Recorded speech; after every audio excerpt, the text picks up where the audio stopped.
दोस्तों नमस्कार और आप देख रहे हैं न्यूज़ बकेट में आपका स्वागत है। देश और प्रदेश में राजनीतिक समीकरण क्या चल रहे हैं और हमारे साथ हैं गोविंद प्रजापति। इनसे जानते हैं कि वर्तमान समय में जिस तरीके से भाजपा सरकार यानी डबल इंजन की सरकार किस तरीके से चल रही है, यहाँ का क्या माहौल है। जिस तरीके से कुछ दिन पहले, ज़्यादा दिन हुआ नहीं, प्रयागराज में बमबारी हुई और नेहा सिंह राठौर हुई और तमाम तरह के सदन में जिस तरीके से हाहाकार मचे, ये सारे प्रश्न होंगे। चैनल में आपका बहुत बहुत स्वागत है। किस तरीके से इस समय राजनीति चल रही है देश और प्रदेश में? सर देखिए, बहुत बहुत धन्यवाद आपको, आपके चैनल को। जो देश और प्रदेश की जो राजनीति चल रही है, यह दोहरी नीति चल रही है सरकार की। उत्तर प्रदेश सरकार कह रही है कि जीरो टॉलरेंस की सरकार है, उधर योगी आदित्यनाथ जी भाषण दे रहे हैं, इधर गोली चल गया, बमबारी चल गया, उमेश पाल जी की हत्या हो गई। तो अब इनकी जीरो टॉलरेंस की सरकार कहाँ गई? तो सरकार में तो विसंगतियाँ इतनी ज़्यादा हैं कि पूर्व की सरकार इनसे 100 गुना बेटर थी, जिसमें दबे कुचले समाज के लोगों को थाने चौकी पर सुनवाई होता था, हर जगह उनका मान सम्मान बरकरार था। लेकिन इनकी सरकार में अगर कोई इनके पक्ष में बोल रहा है तो इनका स्वागत है, अगर वो जरा से विपक्ष में बोला, ये कहते हैं कि पूरे प्रदेश में डबल इंजन की सरकार है। जब ये आए 80 करोड़ लोग भिखारी बन गए हैं। ये खुद साबित करते हैं कि 80 करोड़ लोग भिखारी हैं उत्तर प्रदेश, पूरे भारत में। क्योंकि 5 किलो अनाज गेहूँ आप बांट रहे हो तो भिखारियों को बांटा जाता है ना, तो अपने देश के तो भिखारी बना दिए आपने। कहे थे कि काला धन आएगा, तमाम आपने वादा किया 2 करोड़ नौकरी देने के लिए, प्रदेश की जो व्यवस्था है, शासन व्यवस्था उत्तम कोटि का करने का, लेकिन सब निम्न कोटि का कर दिया इन्होंने। और देश की जो आर्थिक स्थिति है वो धराशायी हो गया है। यहाँ पर गरीब गरीब होता जा रहा है और अमीर अमीर होता जा रहा है। कुछ लोगों के पास देश की 85% धन है और जो 15% धन है, 85 लोग उसमें जीवन यापन करने के मजबूर हैं। आपको क्या लगता है कि जो सरकार वादा कर रही है, तो क्या उस वादे पे काम नहीं कर रही है? यह सरकार वादा तो बहुत अच्छा करता है, बहुत लुभावना करता है।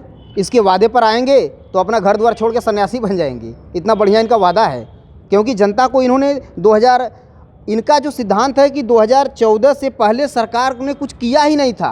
8 साल में सारा मामला सेट किए हैं, जबकि 8 साल में सारा मामला बेच रहे हैं। प्रत्यक्ष अप्रत्यक्ष रूप से ये निजीकरण करके देश को विदेशों के हाथ में सप्लाई करने की तैयारी में है। भेल बेच दिए, सेल बेच दिए, हेल बेच दिए, पूरे एयरपोर्ट बेच दिए, रेलवे प्लेटफार्म बेच रहे हैं, लखनऊ का एयरपोर्ट बेच दिए। मतलब सब तरह तरह से धीरे धीरे बेचने की प्रक्रिया में लग गए हैं और चाय बेचते बेचते देश को बेच रहे हैं।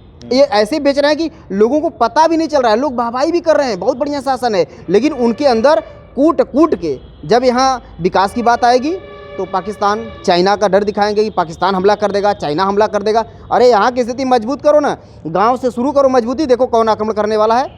जब आपका जनता ही कमज़ोर रहेगा, जो आपके बैकबोन है, जिनसे आप राजा बनते हो, वो कमज़ोर हैं और कमज़ोरों को आप वही थमा रहे हो, चना गेहूँ दाल मरते रहे वो सब। उसके पहले क्या शासन थी, वो उनको भोजन पानी नहीं मिलता था। एक कोरोना का टीका आया, उसके लिए अपना फोटो लगा के दौड़ रहे हैं कि मैं कोरोना। उसके पहले एक से महामारी आया, पोलियो आया, टीबी आया, तमाम निःशुल्क टीका लग रहा है। आज भी आपके जो आंगनबाड़ी केंद्र हैं वहाँ पर निःशुल्क लगता है, सामुदायिक केंद्र है वहाँ पहले भी लगता था, आज भी लग रहा है, सारी टीका फ्री है। ये कोई नई सरकार तो काम कर नहीं, जो आता है अपना अलग काम करता है, लेकिन इनका काम पूरी तरह से बेकार है। शासन प्रशासन ध्वस्त है, जंगल राज से भी खतरनाक शासन आ गया है। अगर जनता नहीं समझी तो 2024 में विनाश होगा पूरे भारत का, इनके रवैये से, इनके प्रक्रिया से, इनके शासन चलाने की नीति से। वहाँ योगी आदित्यनाथ भाषण दे रहे हैं, यहाँ बम फूट रहा है, गोली एक आदमी पर 4-4, 6-6 लोग गोली चला रहे हैं। ये आपकी सरकार है?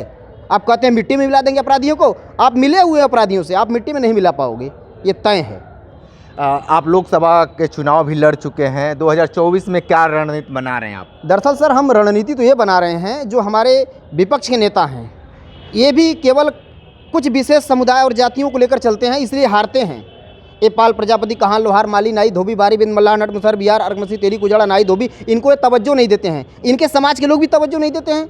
ये पास में रहेंगे तो उनको तड़पाएंगे, मारेंगे, पीटेंगे, गाली गलौज देंगे। इसलिए जनता इनसे बचने के लिए, हाथ पैर तोड़वाने से बचने के लिए विपक्ष का जो शासन सत्ता है उनको वोट कर देते हैं कि चलो भला 5 किलो गेहूँ दे रहा है। लेकिन इनको ये नहीं पता कि संविधान की सारी धाराओं को ख़त्म करके, ये संविधान को नष्ट करके अपना शासन लगाना चाहते हैं। पूरी तरह से प्राचीन व्यवस्था का नियम लगाना चाहते हैं, जिससे कि लोग छुआछूत में फंसे रहें। इनके गरीब के बच्चे डॉक्टर, मास्टर, कलेक्टर, विधायक, सांसद न बन पाएँ, इनकी नीति है। शिक्षा, किताब, कापी, पेंसिल सब महंगा हो गया, इतना ज़बरदस्त महंगा है कि जनता करा रहा है, वही 5 किलो अनाज लेकर वाहवाही कर रहा है। और जनता भी उसमें फंसा हुआ है। भाई क्या करेगा, कुछ नहीं मिल रहा है तो 5 किलो गेहूँ अनाज खा लो, खाने के बाद गुणगान करो। और शहर में सबको आवास दे दिए, सबको का गिने चुने लोगों को आवास मिलता है। जो पैसा कौड़ी देता है, एक आवास पर 10,000, 20,000, 50,000 दिया जा रहा है तो उनको आवास मिल रहा है। गाँव में ऐसी जनता चिल्ला रही है। लेकिन जनता को जागना होगा, संविधान को, अधिकार को जानना होगा और बचाना होगा। और तमाम अभी देखिए नेहा सिंह ने गाना गाया, उस पर मुकदमा। आप इनके विरोध में बोल के देखिए, मुकदमा कायम होना तय है। मतलब तानाशाही से भी खतरनाक, अंग्रेजों से शासन से भी खतरनाक इनका शासन है। अंग्रेज तो चले गए, नीति ये अपने ढो रहे हैं। अंग्रेज गए हैं लेकिन नीति इनको छोड़कर चले गए हैं। हम कहते हैं कि अगर सबका साथ सबका विकास होता तो आपके न्यायालय में अगर 100 पद है तो 100 में 98 किसी विशेष जाति के लोग क्यों हैं?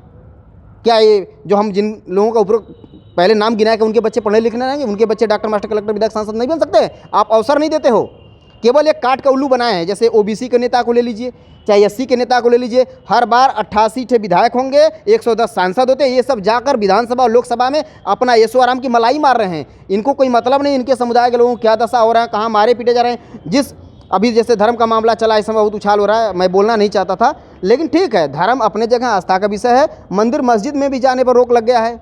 जब अगर हम हिंदू हैं तो मुझे हर जगह जाने का अवसर दो, क्यों रोकते हो? केवल धन लेने के लिए कुछ नहीं है, धन तो चढ़ा दो बेटा, उसके बाद चल निकल ले, चल शुद्र है, चल निकल, दाहिने निकल, तुम चौपाई पर नहीं बैठ सकते और कहीं कहीं चले जाइए।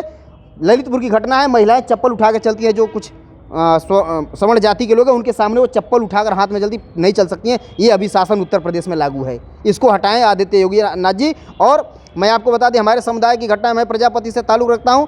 प्रार्थना हम लोग कहते हैं, जिस जाति धर्म में जन्म लिया बलिदान उसी पर हो जाएं। तो हमारे हनुमान प्रजापति हैं, उनके 2 बेटे हैं, 8 जुलाई का उनका अपहरण हुआ है। आप भी कवर करने के लिए शायद चैनल शास्त्री घाट पर आए थे।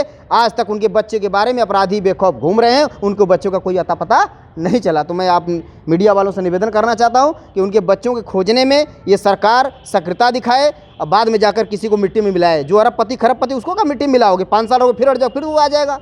तो गरीबों को तो भला करो, जो जाते हैं थाने चौकी उनका रिपोर्ट तो लिख लो और उनके बच्चे की तो बरामदगी कराओ, तब तो जाने तुम्हारी जीरो टॉलरेंस की सरकार है। आप तो खाली कागज़ पे इनका चलता है, गुलाबी कागज़ इनको दिखता है चश्मे से कि सब कुछ ठीक है, बहुत बढ़िया देश चल रहा है। नरक मचा दिए हैं सब, जब तक आए 8 साल में देश को कंगाल बना दिए, कहीं रोजगार नहीं रह गया है। ठीक है, ये बताइए कि फाइनली लोकसभा चुनाव 2024 लड़ेंगे, और लड़ेंगे भी तो किस पार्टी के साथ लड़ेंगे? देखिए, मेरा संगठन है ओम प्रजापति गरीबी उन्मूलन सामाजिक संगठन का मैं नेशनल प्रेसिडेंट हूँ। ठीक, मैं अभी गांव-गांव अपना संगठन बना रहा हूँ। वाराणसी की 8 विधानसभा में अपनी टीम को मैं तैयार कर रहा हूँ।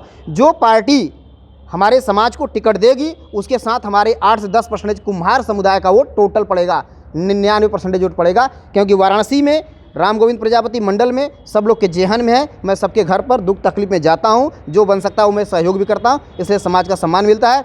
चाहे हमें अगर नीतिबद्ध तरीके से रहेगा तो मुझे किसी भी पार्टी में जाने से कोई दिक्कत नहीं है, लेकिन समाज के भलाई के मार्ग को छोड़कर। अगर समाज का भलाई मिला तो ठीक है, नहीं तो मैं साथ जाने वाला नहीं हूँ, निर्दल लड़ूंगा तब। ठीक है, तो ये गोविंद प्रजापति थे और लोकसभा चुनाव ये चंदौली से लड़ चुके हैं और फिर तैयारी में हैं। देखना दिलचस्प होगा कि आने वाले वक्त में किस तरीके से चुनाव लड़ते हैं, अपने से लड़ते हैं या स्वयं से लड़ते हैं या किसी सहयोगी पार्टी से लड़ते हैं। लेकिन तमाम बातों के, तमाम प्रश्न के जवाब भी दिए हैं, जिस तरीके से योगी और मोदी सरकार को घेरने का भी ये काम किए हैं। ग्राउंड जीरो से रिपोर्ट कर रहे थे, तो हमारे साथ बने रहिए न्यूज़ बकेट के साथ। हमें दीजिए इजाजत, नमस्कार।